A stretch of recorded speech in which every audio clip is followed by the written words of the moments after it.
channel Vocavita English, and in today's video we are going to learn how to write a paragraph. Yes, exactly what is a paragraph? Paragraph is a collection of related sentences in a sequence, or also you can say a paragraph is a unit of thoughts in which a particular idea is developed adequately. Paragraph is not only essential for kids, but it is also significant for the elders, for the adults, for educators, parents, administrators, and no matter how high you are in a position. Paragraph writing is taught in our schools as the first writing skill.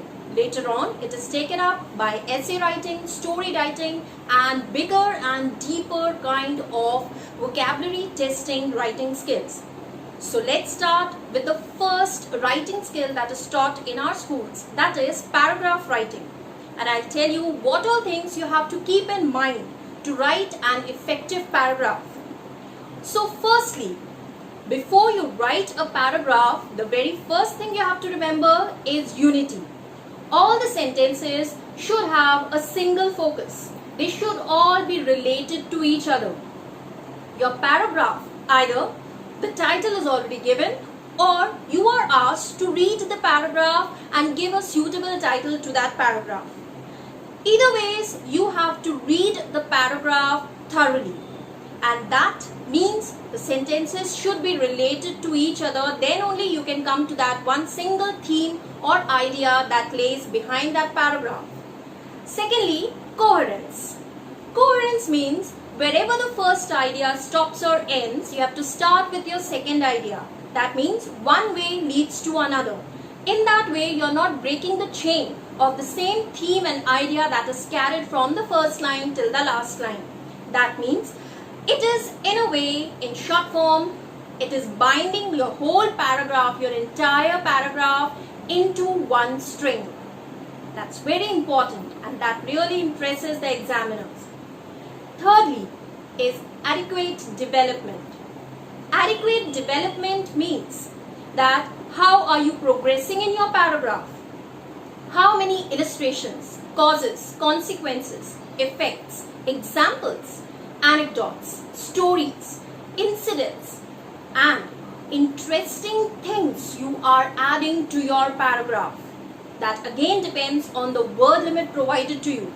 If you're not provided many word limits, that means you have to keep it short and concise, just describing what the topic is all about. But if it needs to be divided into many paragraphs, then like an essay writing, paragraph writing also has to be developed adequately.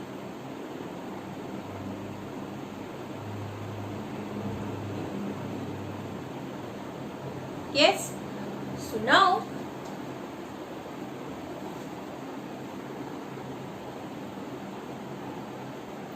let's take a quick example of a short paragraph. Spare the rod and spoil the child. Let's first read how the paragraph goes so you know how you have to develop your ideas. Whenever you write a paragraph, remember that the paragraph should be in sequence. Related sentences should be in a chronological order. Let's read the paragraph and understand. What is good and what is bad can't be understood by a child. He tries to do what he feels good and enjoyable. Sometimes he puts unreasonable demands and presses upon it to get it fulfilled by all the means he knows. If we fulfill such demands, it means we are not sincere to a child in real terms and spoiling his habits, making him peevish and obstinate. To make a child disciplined and hardworking, we have to put a check on the wrong demands, wrong actions of the child. Even if we are to use some force, we must not hesitate, because if we spare the rod, we spoil the child. Unjustified and wrong demands must be halt at an early stage. So as we have seen in this paragraph, this is just the emission of our thoughts. It is a very simple paragraph, and by this heading, that is spare the rod and spoil the child. You might or might not agree. Yes, but here we have to write our own opinion. If the heading is given, we have to write what we feel about that. But our ideas should be pre-planned before we take a pen and jot down all our ideas in a proper sequence. Let's see, while writing this paragraph, have we made any errors?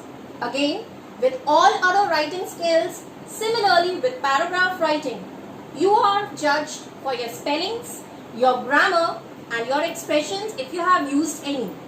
Vocabulary is always adding beauty to any of the writing skills that you know. Let's see how many new words we have learned and what all mistakes we have made in this paragraph writing. Let's read one more time. What is good and what is bad can't be understood by a child. It's perfect. He tries to do what he feels good and enjoyable.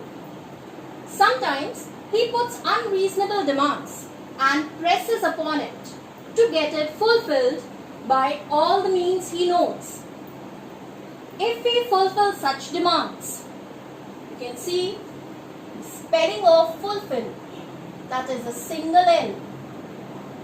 We have made a spelling error here that is going to cost you marks. Such demands, it means we are not sincere for our child. We have made a grammatical error here. We are always sincere towards our children, not for our children. So, the preposition for is wrongly placed here. Again, your marks will be deducted for that. A child in real terms and spoiling his habits, making him peevish and obstinate.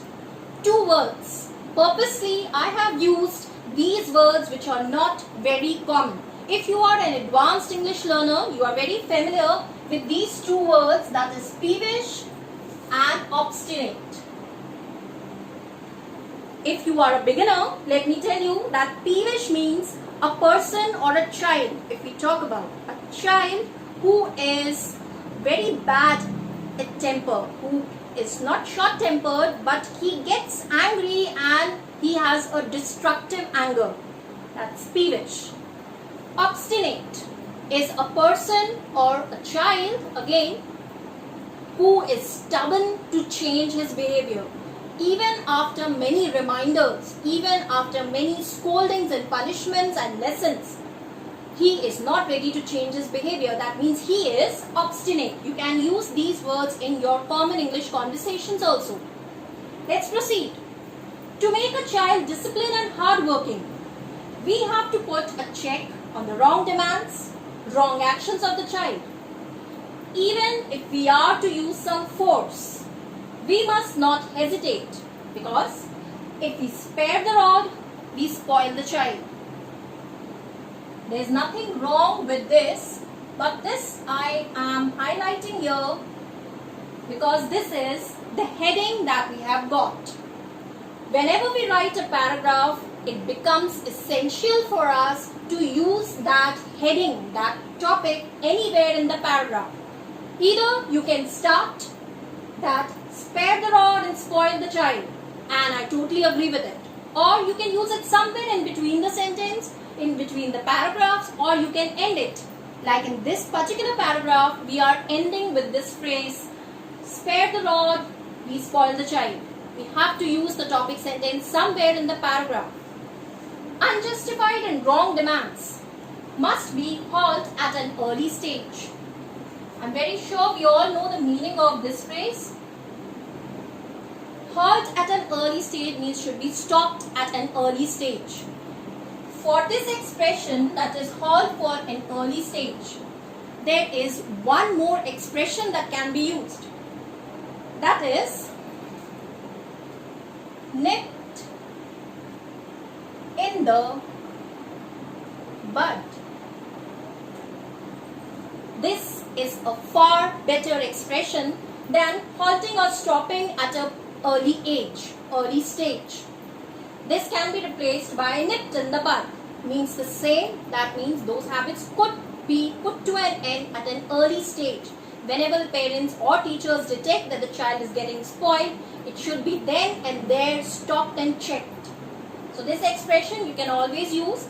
So far in this paragraph writing, I've just taken a simple example, but so many things we have learned from this paragraph.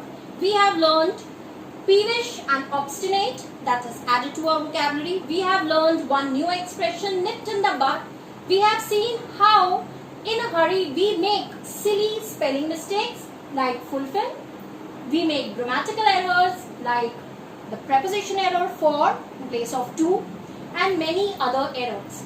Whenever we write a paragraph, we always take it for granted. We feel that paragraph writing, it is just what is going on in our head and we just have to write on the paper and finish our work. But it's not that easy. Paragraph writing tells you or gives an impression about you, how you have framed that paragraph. Whether you are writing a paragraph in a WhatsApp text or you are writing an email to your boss, your language, your vocabulary, your fluency, and all these errors that commonly people make when they ignore the significance of writing a paragraph. So, a paragraph should be written keeping in mind all these 4 key points. That is unity, all should be having a single focus, coherence, one leads to another, topic sentence. That means it should be used somewhere in the paragraph. And last but not the least, adequate development. That means the progression of the paragraph should be done perfectly. A proper beginning and a proper end. And if you get lot of word limit, that means you can write in 80 to 100 words. Try to get more beauty to your paragraph by adding quotations and lots of sayings and proverbs. And then you can add some incident and stories, illustrations and examples also. I hope this video was relevant for you and you're going to remember these 4 key points next time when you're writing a paragraph. Do not forget to subscribe my channel Voca Vita English, and I'll be bringing you new videos every Wednesday and Saturday. Till then, keep learning.